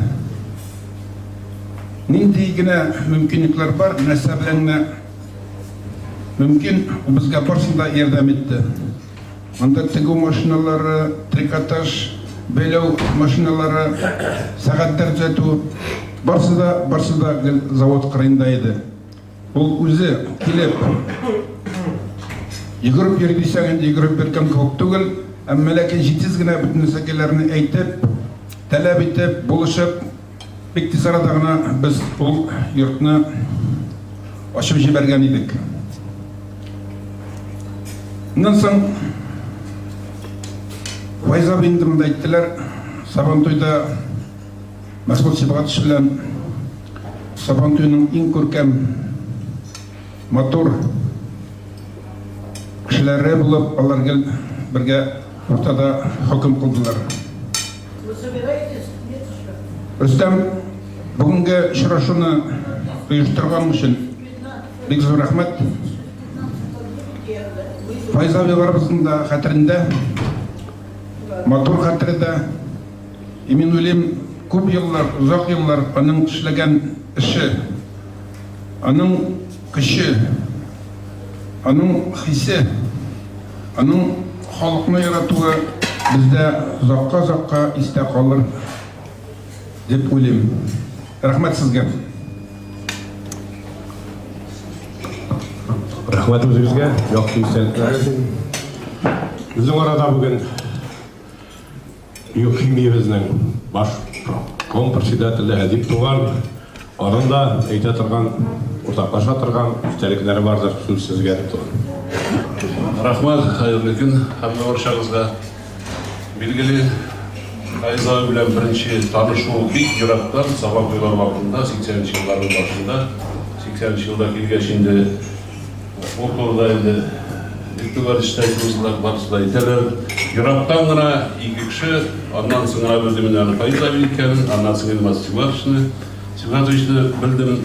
Аннан сыңында Ростовей Файз яша, якыннан таныштым. Мына Домбойта конкурс жүріп тұрында сөз барғанда, бүгінде ол зданиеда, екінші этажында, менің кабинетта баранда, химкамератның правкомы шушы зданиеда бүгінде әшлейбіз занда, рахмат айтып, бірінші ратта мен қатырдымын даны, ол түсіпкенде. Ала қатылы анда шыннан да кейін де тегелер еді, ремонтлығар еді, сағат дәдзетталар еді, көп ішлер башқаларда. Шоқыры химик бар тұрушында да, аның ізі, аның істерігі қалды, ол бүгінде тұра, біз анда бүгінде әшлейбіз. Әйінді сол істе қалған айбірлерінің. Шол бик мәзәк яратушан, шат көңілі кіші екен білемін. Бір мәртебе көруге торы келді. Мен әзірек армында ойнайдым, бір ұшып бейгенін көрдім мен әнім білем. Менен әзірек олырақ бетейді ол. Анды жетезлікні, анды жегітлікні көрген не ойды. Шуға көре көңілге шондай бір яқты образ болып енді, бик мәрті бұл кіші болып қалды. Бүгінгі шырашыға келгенде, Рустам сен азор рахмат, оларыңызға рахмат, милләттәшләріме барыңызға да рахмат. Мына көрдім әлі көпме, сондай матур яқты кішілер бар екен. Мұның негізі болып енді Рустам Файзович шуны жиып бүгін көрсәттері. Бар ішінде рахмат. Сен сау болыңыз, бақытлы болыңыз. Нам папы до сих пор очень не хватает. Я до сих пор не верю, что его нет с нами. Кажется, что вот дверь откроется и папа зайдет. Мы очень скучаем по нему. Наверное, это мероприятие вот для этого и было, чтобы еще раз вспомнить папу, поговорить о нем. Он очень любил объединять людей. У нас всегда собирался огромный стол, Абика накрывала его, готовила какие-то вкусности. Всегда очень много было друзей, всегда очень поддерживал своих родственников. И действительно этого очень не хватает. Даже сегодня вот я поняла, что вообще-то ведь все пришли. Я обзванивала родственников, знакомых, говорили: ой, мне ведь некогда, у меня же там то-то, то-то, ой, я же уеду, а я не успею приехать, а я сегодня только ночью приезжаю, не смогу и так далее. А смотрю, все пришли, потому что они пришли вспомнить нашего дорогого, уважаемого папу. Бұл елларда химия шим шәһәр деген шешінше айырып бір вақытта етмеді. Біздің шәһәр дейіп. Келешекте біле шunu тілейсім келе. Біздің шәһәр дейіп. Әр вақытта етерге ясыл қәмбә бізге де. Химия шим дейіп, башқа яңа заводларға айырып, етерге язмасын, бірге ешеген шағында көңілі, бірге ешеген шағында ғана біз күшлі боламыз. Hem istediklerini ortaklaşır sözle tağın bir yakın dostuna bir resim kile Kerim Fazliyeviç sizin de ortaklaşadırgan vardır istedikler. Hürmetli doğanlar, hürmetli konaklar, Faiz abi, ben sen ikinci yılını biz bakladıysa küçüktük, bunda anlaşıp iyi uzak yıllar konuşmalar yaşadık. Anın bir talantlı şimdi bitirmeyimde de talantlı olan. O kursu içinde bir talantlı bir yaşlı kişi oldu. Onun gençleri ne o özümünden 20 yıl ola bulsa da ne senin bile bir grubunda bir ne klastaşı sınav söyleşip nişittir bizim мына шул бір неге қойып сөйлеп жатырған екен. Бір уақытта да мынаның мұңсыз уақытын көрмедім мен. Әр уақыт шатлық білән, әр уақыт жақсылық білән сөйлесіп, әр уақыт жақсын кеңешлерін түзеп тұрған еді. Конечно, бек талап кетіп барды.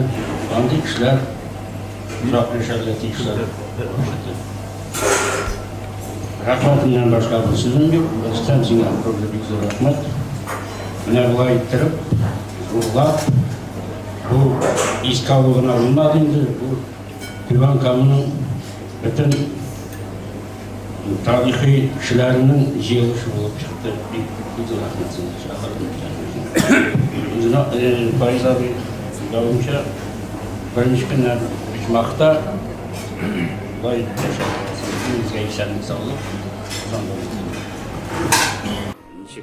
Мәжіліске мен бек риза. Bütün иптәшләре килгән, әле менің көбісінің исемнәреннән генә таныдым, танымыйм да. Бик рәхмәт барсын адамын инде. Улым ештерді, менә кызым ештерді. Аннары менә бит bütün иптәшләре дә эшләрен ташлап килгәннәр. Алар аны хөрмәт итмәсәләр, килмәсләр бит. Бүтүнесе килгәннәр бар да, аның хәл сорыйлар менә. Әйбәт кешеләр дип әйтәсем килә. Аның дуслары да әйбәт кешеләр. Ул алай начар кешеләр белән бәйләнмәде. Кеше белән ызгышып талашып йөрмәде. Кешегә ярдәмчели ул. Туганнарына да гел булышадыр инде. Әнисендә соңгы вакытта без карадык. Соңнан бик авыргач кына сеңне салып китте. Әнисе озак яшады, 83-кә җитте бугай. Кайнанам инде. Әтиләр аларның бик яшьле сугышты үлгән. Алар 8 бала калганнар, бик кыйынлык белән үскәннәр алар. Hürmetli dostlar, gelgen konaklar, en birinci rahmet Rüstem'e, mine bizden bütünümüzde aksakallarını jiyip, әлі бұлай біздің шақырда, біздің районда мындай ұйымдар болғаны жоқ еді. Міне ең бірінші Рүстем, Аллаға шүкір, мындай айтып та кеттілер, міне малай тусын, малай туса ізі де бұла деп, міне малайы бүгін біздің бүтініміздің де жетті. Мен бұл шақырда яшым 68 жылдан бері Файыз абин айбет білем, Аллаға шүкір. Біз яш болсақ та, ол бізге аяттап бұл қай вақытта созады. Мұғанам, міне Шадырын диктор айтып бойынша, алар біргелер енді ол әр уақытта сабан туйда шырашыға тұрып келді. Сабан туйдағы орта жеңдің білмейді енді бір күнге де. Осы екісен сабылғанда бірсіне бермей, батыр да өзі ұшында. Ол енді бар сөйлеп болашақ, әр уақыт сабан туй ортасында еді. Бұна көрі Рүстемге бойы бір күшмеді, Рүстемге күшті, міне шылай бүтінімізді жиылға, шынды кіші. Әр уақытта келсе, Мәскеуден келсе, Мәкоян келсе, bütünümüzü jiyip, süleştirip, avulda mı, şehirde mi, bile okul yağı, unutmayacağım. Yağlarla, şu an buraya bir zor rahmet. Allah'a şükür eyle, Faydalı'nın sandığı başında, karşığı da, mında, türde, otura. Bulgan kişilerden, anaları da bulgan, babaları da bulgan, kandaydı. Biz şu matı şehirde yaşarken her vakitte ileride iske alabız, evli babaylarına. Şuna buraya şimdi güzel rahmet. Sen bildiğin limanın, sen bütün tuğanlarının cidden. Mine tuğanların gelip, minaların kalıplarını bilgende, nişip maşınlarına düşüp, üzerinin giyini, şeylerin, şahlıklarını giyip, mazmitip kırıvları, şuşu Süleyman kafasına. O bir istelikte her vakitte kalan. Bunda bunlar çok aşağıda unutulmayı. Şuna buraya Әтейін, әйбет кішіге, орны жоқта жәннатта болсын, бір-бірін мал етіп яшаған дейіз, ұлы кішіні ұлы етілген дейіз, бәрекей кішіні бәрекей, мына бұған ақтағаларына көргенші, бүтін де қақланып кеттім. Аллаға шүкір, бүтінісінде есенстау, бүтінісінде аяқта, бүтінісінде бақылар ішлей, бағыра сөйлесірге де, көңілі. Рахмет сізге бүтінісінде де, қандай енді, құтлай, бірге яшик, мазур яшик, Bay yaşayık, hem de indi ayrımcılık. Rahmet bütünülge, Rüstem en birincisine kutlayıcı jınan için. Bütünülge'de kilgen için, eli Rüstem bile olarak, kadir indi, mındığı kafalarına tübül işlerenler olarak var. Ulan yine başlasak mı kişilerini restoran'a yayarız alırsa. Bu yüzden meclis konuda isterdiğini bulmadı bu olu buldu. İki de eyvallah oldu. Bütün usul işgal alıp yine neden de kusatırız. Televizyondan da kulaklara faydalarını uğrunuzmakta cennetten sina rahmet olsun. Потом, значит, из Мензелинска наш первый президент Микель Шаймиев. Они были близкие друзья. Вот все они родственники вспоминали, как они проводили там Новый год, дни рождения. Мне имя называл Шаймиев, меня из роддома забирал Шаймиев, да. И вот эта вот дружба, вот эта верность, она до конца у них была. И при встрече вот с Микелем Шаиповичем, когда мы встречаемся в Москве, он всем моим родственникам, моей маме всегда передает привет. Hürmetli cemaat, bundan da ötken turlar anan şundan izgilik, halka izgilik deyip anlatar bir kere her vakit ilke. Hem ailemde yaratan tanıma fikirleri.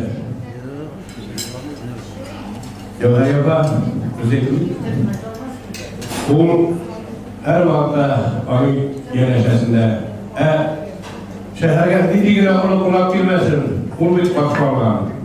Anın en yakın dostlarının birisi bizim birinci prezidentleri var, özgür bilesiniz, Mektebi Şahiboviç Şaymiyev.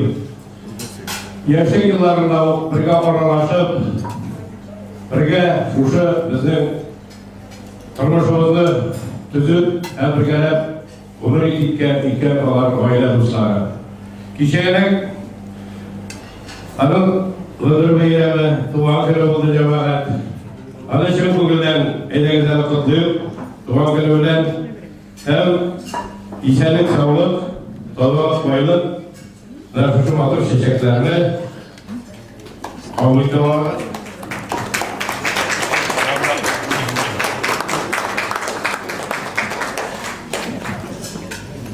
Hem üzerinizden bir şey söz eğitirsiz diyeyim.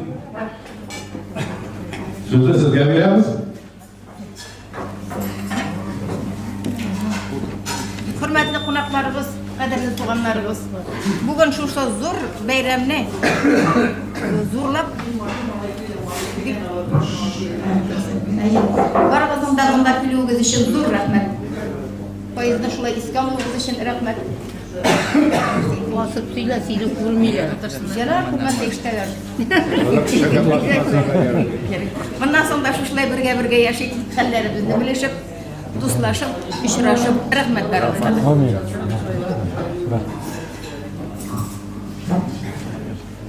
Rahmet cemaat açısından da kişi her bir kişi özünden yaxşı işler kaldırırlar diyor. Gagarin'in biz kızıklısı özü bayramında hizmet etmiş, onun da kızıklısı her vakitte bizge komandirler hikayeler idi. Bir kişiye, yerde her bir kişiye batırlık işlerge mümkünlük var deyip hikayeler bizge. Şu anda her bir ilkokta yürütüyen uzun kişiye batırlık, yasallık mümkünlükler giderek tırışırığa gerek. Elbette şu anda hayda bir şundilerin birisi batır yiğit, batır yürekli. Şu anda bu yıllarda hatırlayayım, uzunda bir yitirgen Türk'ünde Kamil Havyarış'ta bilsen, onlar buraya ne dedi? Yılkıta tıralar bilgen çağındalar, çıktır, ikinci türlü enerji verirler. Bu Etrek partiye uyuşmasının en şap yigitlerine diye gerek. Şap yigitlerine. Endi Partkom sekreterler, onlar her vakitte da metrda 80, metrda 90, bütünüsü de garmonçu, bütünüsü de karatistler, boksörler, şundaylardan alırlar idi. Bu mizelere etkili oydu. Bir dakika tabii kilip düşken de idi. Özü de şundaydı. Kıbrıs'ın bu hatta birisi sekreter bu mizelere. Samayüte başlar olan Partkom sekreterler tızıp bastırganlar, bütünüsü de diyorlar metrda 90'lar dakika. Bizim kurbağa kaybı bulunandır. Aslında kilgan kulağımız sinirse. Bunda isat ve vayskal yılımı demektir değil. Şunu şekilde sınavda şunu değil. Vakıtlar gelecekte de olsun. матур уйлар белән, матур хыяллар белән. Заманнар үзгәрсәк тә, без барыбыз үзгәрмибез. Алга карап яшибез. Шундый егетләр белән горурланып, шундый егетләребез бар иде дип аларны һәр вакытта да искә алырга ярсын. Исән булыйк, тырыш булыйк, уңга булыйк. Передовое красное знамя службы быта, передовое красное знамя Татарстана службы быта всегда находилось в папином кабинете, потому что служба быта Нижнекамска была первой, лучшей, и папа не привык быть вторым сортом на втором месте. Он всегда был первый, лучший. Если он работал в совхозе, то значит первые все посеяли, первые собрали, надои самые лучшие, мясо сдали больше всех, собрали пшеницы больше всех. Он был первым всегда. И вот этому он, в принципе, нас тоже научил быть лидерами, быть первыми, быть не худшими, а лучшими всегда быть. Дәвам итә. Сүзне мин улы Рөстәмгә бирәсем килә.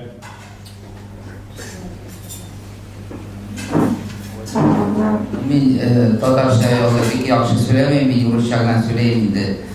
Рәхмәт барыгызга да килгән өчен. Ну, менә бүген миңа әйтәләр, что организатор бүгенге күбрәк организационный ниләр мин инде Мәскәүдә торгач минем опага торды, поэтому монда, может, не в курсе, главным вопросом монда Дениза занималась, и с нашими родственниками уж как-то вроде бы больше она общается, у нее она более общительная, более энергичная, наверное, более коммуникабельная, поэтому у нее больше получается. Вот. Во-первых, она больше нужна всем, потому что врач. Вот. Но сегодня вообще я никогда не, вот Анас Акаш правильно сказал, я никогда вот лично не присутствовал на подобных мероприятиях. Вот сегодня 20 лет, как с нами не стал нашего отца, да. Бывает там 40 дней, бывает год, а здесь как-то вот 20 дней, и поэтому формат настроения вечера как-то мы вроде в растерянности. Хотелось вначале, вот Илхам, знаете, он уникальный, значит, баянист и певец, и автор многих песен известных. Вроде хотелось попеть те песни, которые папа любил, а вроде по формату не было. Ну как-то все равно мы же люди выдерживаем какой-то, значит, какой-то, может, формат мероприятия. Да? Вот мы бы хотели именно в этом, в кафе халяльном, мусульманском, значит, именно хотели очень вот Юсуф Хазрата позвать. Это не случайно, потому что вот здесь уже говорили, что у нас же все-таки родственники, вот и у нас в деревне спросишь, например, кто такие Ямалеевы, никто не знает, да? А если спросишь Шакат, все сразу пальцем покажут, и он покажет, потому что он был единственный такой священнослужитель, наш дед получается, вот, поэтому наследство такое у нас религиозное, мусульманское, у нас все были глубоко верующие люди, вот бабушку я еще помню, она намаз всегда читала со стороны мамы, тоже все у нас религиозные, получается. Будем надеяться, что в будущем тоже все будут религиозными, потому что вот мы вот понимаем, что это ислам, это очень важно для молодежи, чтобы понять себя в жизни, ощутить. И поэтому мы хотели вот именно халяльное мероприятие, значит, здесь так провести. И 20 лет вроде бы, конечно, очень рано он ушел из жизни. Как-то главным, наверное, памятником для него будет наша память о нем, очень хорошая такая, значит. Я вот тоже всегда восхищался как-то вот в каких-то компаниях, как он писал, я вот помню.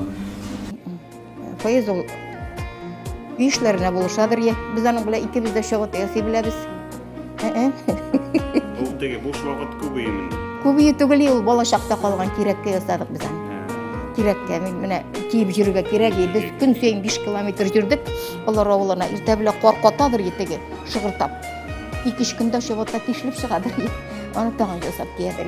Энем белән мин йөрдем, мин дә ясый беләм, ул да ясый белә. Безне тормыш төрлегә өйрәтте. Ну, мин узган тормышыма шуны гына әйтә алам, ул вакытта кешеләр бик әйбәт булган энем. Бер урлашкан кеше булмады, сугышкан кеше булмады. Югыйсә бит урлашырга булыр, кеше сарыкта сорады. Хәзер бит аны ничек фирмалардан урлап чыгалар. Аракка ишәр өчен. Тавык та бар, каз да бар. Бер урлаучы булмады, авыл кешесе берсенә җәрдәм итеп. Әйе, берсенә җәрдәм итеп яшәде. Как он рассказывал, и вообще человеческий фактор у него большой был, все-таки надо отдать должное, все-таки он из простой семьи достаточно, в отличие от меня, мне уже было, допустим, легче, Я там был директорский сын везде, значит, ко мне с Ленизой отношение было такое везде, что мы как-то были уже, нам были все дороги открыты, что мы хотели, нам было, что ж нам говорить, да, в то время. Вот. А ему там было тяжело, все-таки он добился всего. Ну, памятником, вот наша память будет о нем очень хорошая. Вот, например, вот Ильдус Харисович, сын Ренат, вот Дом пионеров там в его честь назвали, да? Вот это тоже его соратников, значит, тоже папе нашему, наверное, памятник. То, что вот эти дома быта, вот они как лучше работают, тоже, значит. И вот все-таки все равно в жизни ничего не бывает случайно. Вот когда они начали дружить с Табеевичем Мензелинским в совхозе «Гигант», да, по-моему, называется. Вот они начали там дружить, и вот с тех пор они общались, и эта дружба потом в Москве уже передалась мне. Вот я сейчас возглавляю вот это вот Табеевское движение уже получается, и поэтому так получилось, что вот мы настаивали, у нас наша администрация города пошла навстречу, и вот мы добились того, что в нашем городе есть улица Табеева сейчас. Это, в принципе, вот было бы, не было бы истории, если бы они с папой не дружили, может, была бы эта улица, была бы что-то, как-то, и он и такое потом влияние оказал на строительство нашего города. Постоянно спрашивают, вот приезжает в Москву, конечно, Шаймиев, они тоже очень близко дружили всю жизнь, тоже вот всем вам передавал привет, вот, наверное, наши родственники еще помнят Шаймиев, как было у нас в гостях, вот, как это все общались они. Вот. Сегодня, значит, соратники, мы к ним обратились от молодежи, пусть они больше живут. Нам очень нужны наглядные примеры, нам хочется на кого-то равняться, вот. Нам, конечно, очень не хватало отца, особенно первые годы. Конечно, мы были директорские дети, жили как за каменной стеной. Вот, значит, у меня остались в памяти такие вещи, как он меня брал с собой на машине, катался, вот он был председателем колхоза, совхоза. И вот эти вот моменты, мы по возможности, мы должны детей приглашать на свою работу, рассказывать о своей работе. Мы же как-то, у нас не принято этого делать, а вот это вот нужно. И вот сегодня было важно, что вот молодежь вместе с нами сидели за одним столом, за аксакалы. Вот. Но он очень любил семью нашу, конечно, был семейный, как вот, у человека же 24 часа в сутки, да, у всех вот. Он и семью успевал как-то, он очень, конечно, любил своих родственников, очень любил по гостям, вот к родственникам ездить, гостей собирать. И вот в формате выбора, вот опять-таки, я повторяю, сегодняшний вечер мы хотели его провести так, как хотел бы он, например, да. Он бы хотел увидеть всех родственников, спасибо, что приехали. Он бы хотел увидеть друзей, соратников своих, вот. Поэтому мы вот, более молодое поколение, наверное, обратимся, давайте вы живите дольше, берегите себя, вы нам очень нужны, все это старшее поколение. Вот. Значит, проходит время, и уже мы анализируем, например, как бы он хотел, как бы мы вот все-таки, говорю же, вот с сестрой нам получилось, что вот мы жили когда еще там, всегда были директорские дети, всегда все равно наше поведение, наше шаг вправо, шаг влево, как говорится, всегда как-то все это обсуждалось, что-то. Вот мы хотели всегда, наверное, с сестрой быть на уровне, всегда не подводить родителей, всегда быть как-то достойными их. Вот, поэтому, не знаю, части нам что-то удалось, что-то не удалось, может, что-то еще удастся. Поэтому, значит, рады всех вас видеть, рады вас всех видеть. Сегодня у нас в программе вот мы приготовили журналы, вам на память обязательно все возьмите, и специально для нашей молодежи, для ребят, значит, вот Юсуп Хазратович пошел на встречу, здесь у нас появилась очень доступная, хорошая литература, я бы хотел, чтобы все ее тоже на выходе вы все взяли, значит, эту литературу. Потом, значит, с родственником у нас продолжим. Ну, у нас сегодня вообще вечер еще на 2-3 часа впереди, и все-таки, наверное, в конце вечера, может быть, Илхам проиграет хотя бы мелодии, вот те, которые папа любил. Раз, значит, потом у нас долгое чаепитие, нас уж никто здесь не гонит, поэтому мне бы хотелось, чтобы никто не спешил, мы от души наговорились, наобщались, друг друга посмотрели. Вот. Так что давайте больше, вот родственников, наверное, касается как-то, больше, наверное, нам нужно общаться, встречаться, потому что еще в жизни, как говорится, родственники есть родственники. Вот. Может быть, нам с уходом папы этого стало меньше, и как-то меньше мы стали общаться. Вот.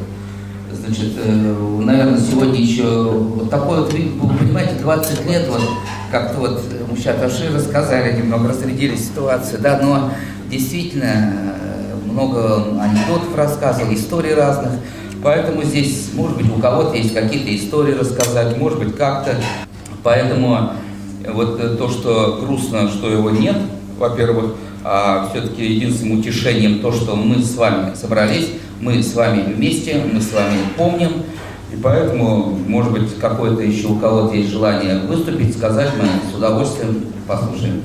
У меня осталась Бабаина записная книжка, а на обороте на левой стороне, первой странице, там было написано «Руководить, не руками водить». Надо знать цель, знать дорогу, чтобы люди пошли за тобой, иначе вас самих столкнут с этой дороги. Это, конечно, Хрущев сказал на каком-то съезде, но это девиз был его и наш, получается. Аңа карата кешеләр әйбәт уйлыйдыр. Начар уйлаган кеше булмас, ул начар кеше түгел.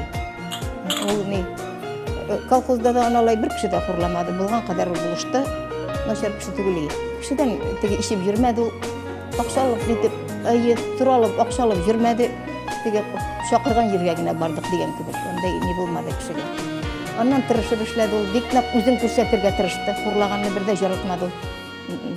Рустам Файзович әйткәндә, монда миңа рәхмәт әйтәләр. Ленизага бик зур рәхмәт дип әйтте, чөнки чыннан да безнең Алла рәхмәт итсен, еш кына безнең бөтен авыр эшне хатыннар эшли дә, медальләрне ирләргә табалар бит инде, шулай.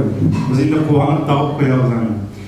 Менә әле Илһам абый әйтеп китте бит, ир дип, шулай бит чын ирләр дип. Безнең ирләр бит инде алар игътибар үзәгендә. Ләкин менә шуны әйтәсем килә, әгәр дә шул ирләрне Файза абый кебек нинди зур эшләр майтарган, шәһәр күләмендә, республика күләмендә күпме тырышлык куеп, нинди уңышларга ирешкән. Әгәр дә шундый зур ирләрне, бахи ирләрне ярар иде килешик.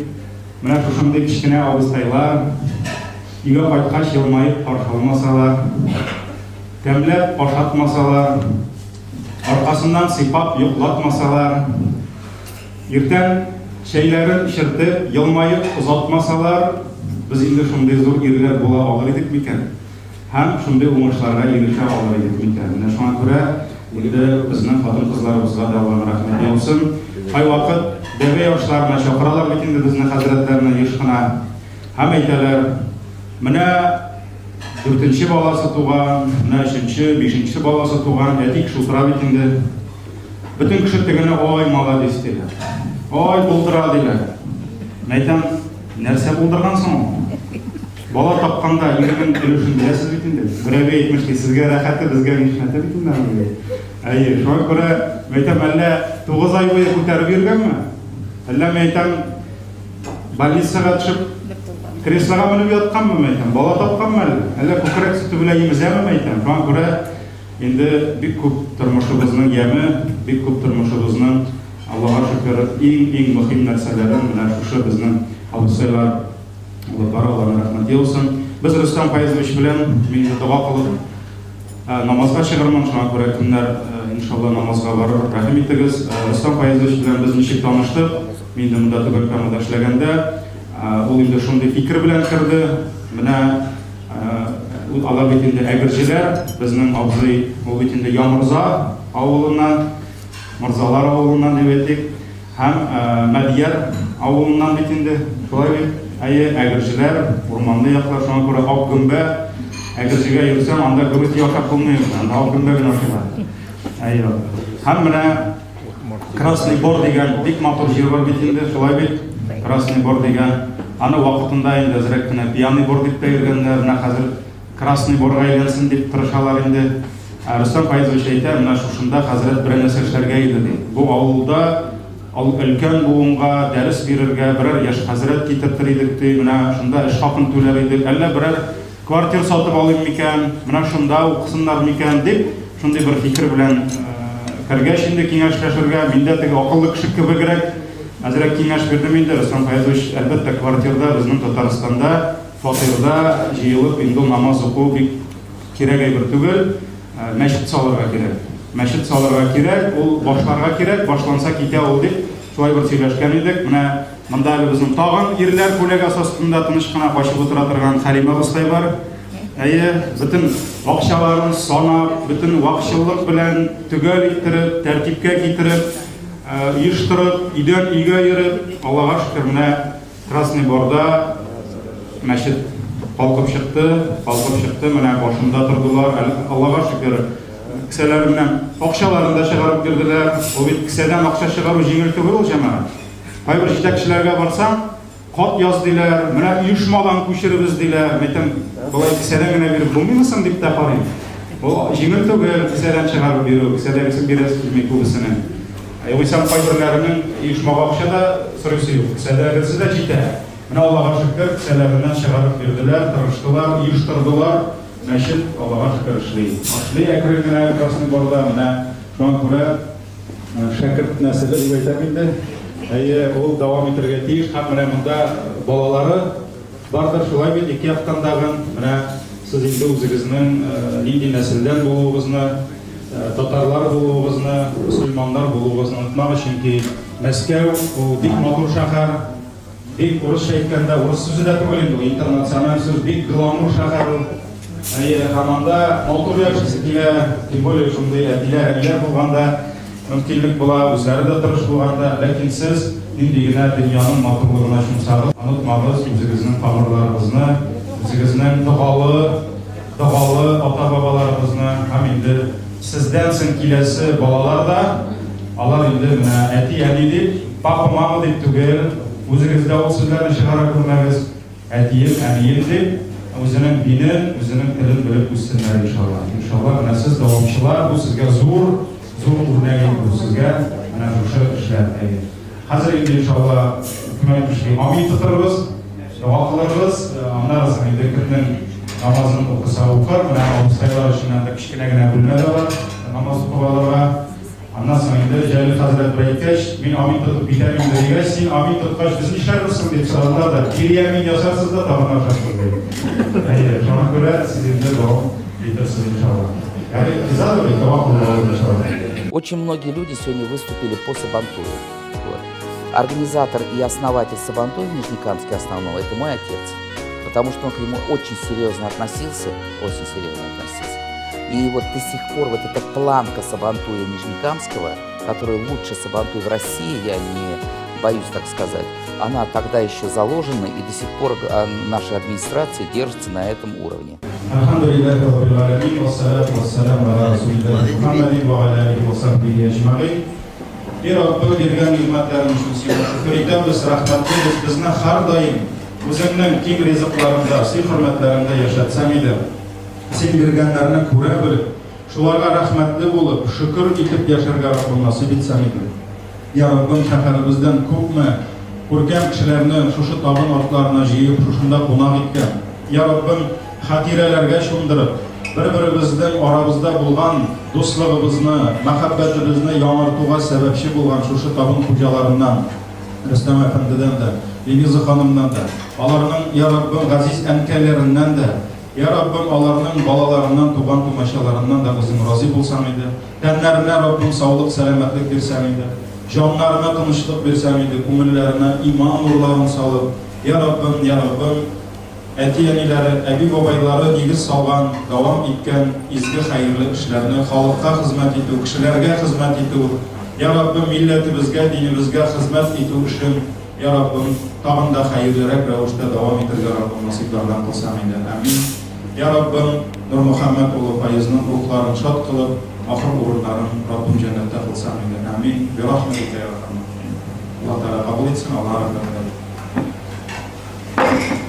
Әле şeyler cemaat çığa hemen şey hiçbir şey gidiyor yok bitin de özgür.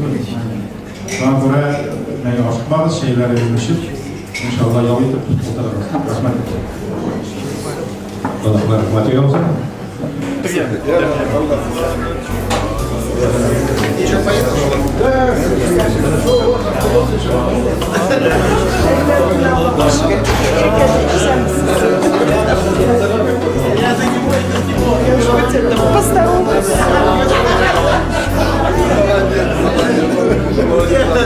У тебя больше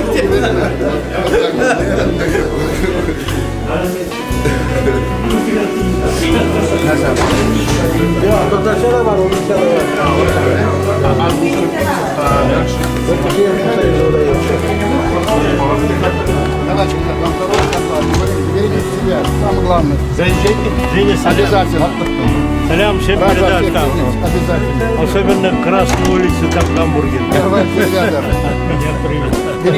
Берегите себя, самое главное. И тебе, женщина, здоровья вам, всего доброго. Рахмат. Сау болыңыз. Видела вас, нет, она хотела поздороваться. Она удивилась.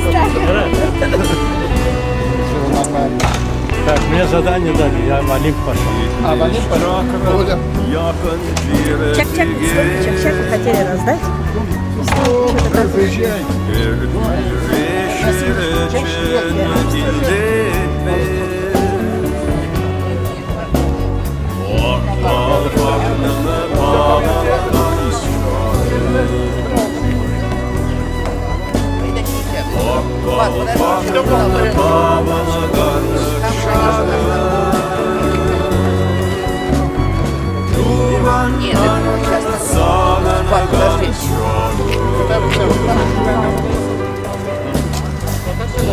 Kalbaknını